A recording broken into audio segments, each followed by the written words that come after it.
Hey, welcome back. This is going to be my first day of actual photos that I'm going to shoot. I brought out two different cameras. It's kind of a gloomy day. It's super overcast, really windy. It's been raining off and on. Kind of got a break from the rain, so we're going to try and knock this out as quick as possible. I brought my D3000. It's a crop sensor that I got in 2009. It's a 10.2 megapixel camera. It's got 11 focusing points. So it's kind of old school.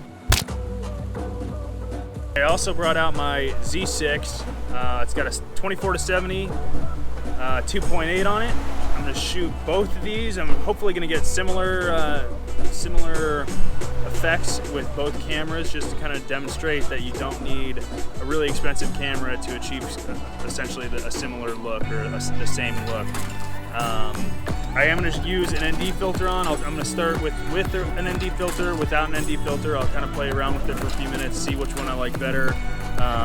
Benefits of having an ND filter is you can kind of think of it as sunglasses for your camera. So you can reduce that shutter speed a little bit more, make it even slower. So you can slow down. Like I'm going to try and slow down the waves that are out here, the kind of movement of the ocean. I want to blur that out a little bit because I want to emphasize a little bit more on the rocks and stuff like that.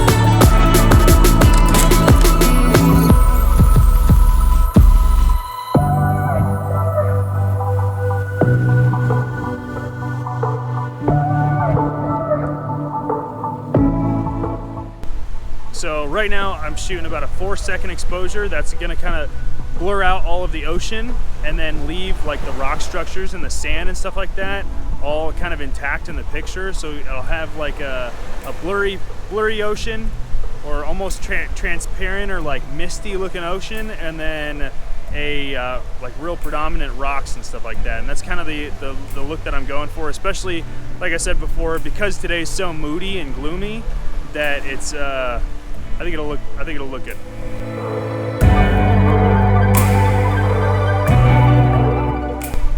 Right now for my settings, I'm shooting between f16 and f22. I want to have a really wide depth of field. I want as much to be in focus as possible. I have it, because I have the ND filters on there, I'm shooting at about 4 to 5 seconds, which is giving me a little bit of ocean blur. But I might speed it up and actually try and freeze some of these waves. There's some waves crashing on some rocks over here that I might try to get them kind of suspended in the air, and we'll see kind of how that goes. But right now I'm about 4 seconds, f16 to f22. ISO 100, that's a big one. All these are going to be pretty much shot at ISO of 100 or so, because obviously I don't want to induce any noise into the pictures and stuff like that. So lowest possible ISO.